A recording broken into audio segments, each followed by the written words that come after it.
Welcome back. Let's go to the Sixers and Celtics game from last night. Chiney, you want to come with me? Yeah, absolutely. Let's do this. We just need to fast forward straight to the end of the game because we need to see this last play. So take a look at Joel Embiid here, Chiney. Pin down screen, Tobias Harris to get the ball open. Look at the excellent spacing on the floor. This is the best option you can have. Joel Embiid in the paint on a mismatch. Jaylen Brown guarding him. You don't get him the ball. Limited court vision. Just lob it up. Now, I know he was 3 for 17 from the field, but I don't care. That man in the paint is automatic. Just throw it up there. Instead, you get a poor shot and cost you the game. Look, Joel Embiid is getting 3.9 touches a game in the post, in the paint.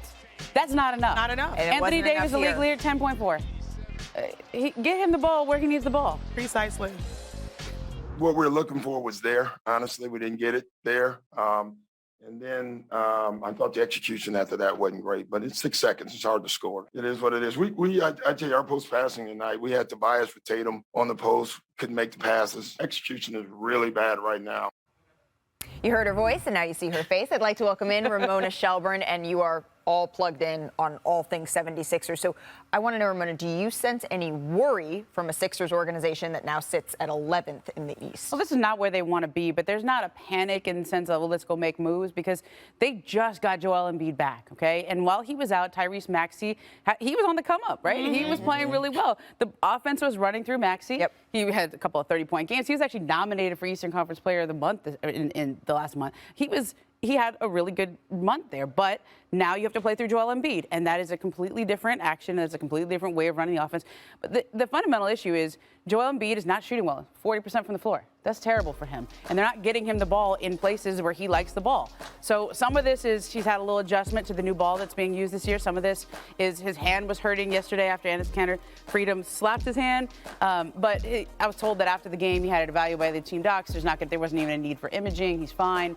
This is just Joel Embiid has not found a rhythm offensively. And some of that is the Sixers need to get him the ball in the spots where he is one of the best players offensively in this game. Yeah, when you mentioned Tyrese Maxey, when I was speaking to Doc Rivers the other day, he said one of the great joys of him coaching this year is watching Tyrese Maxey take that next step to actually go into huddles and say, hey, I have an idea, coach, this is what we should drop and play, because last season he wasn't doing that. Right. But that chemistry takes time. So, Chiney, if you could please put on your doctor hat and tell me how to stop the bleeding, that would be lovely. Dr. Ogwumike. Yes, less is more. Sometimes less is more. And, you know, your best chance at winning is having Joel Embiid be great. And I do agree, it is a rhythm thing.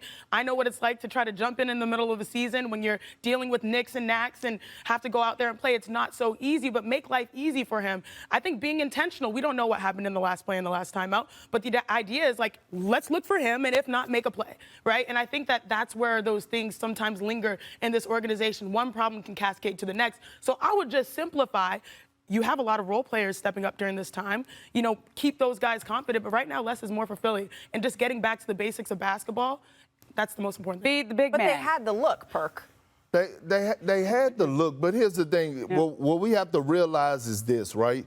During that last possession, you have to give a lot of credit to the Boston Celtics. Robert Williams on the ball with his activity and his length and his athleticism. And Al Horford did a great job on Tobias Harris for his pressuring him so that pass couldn't be that easy into the paint. It looks easy, but it's not. But then again, when I look at the Philadelphia 76ers, one, when Joel Embiid was out, we have to remember they were missing Seth Curry at times. They were missing Danny Green at times. They were missing Tobias Harris at times. So for them to even be in this situation where they at right now, I say they're in a great spot. And then also, one more reminder.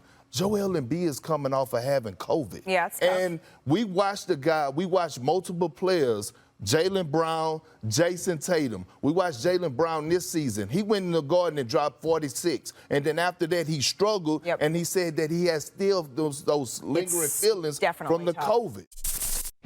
Thanks for watching ESPN on YouTube. For live streaming, sports, and premium content, subscribe to ESPN+.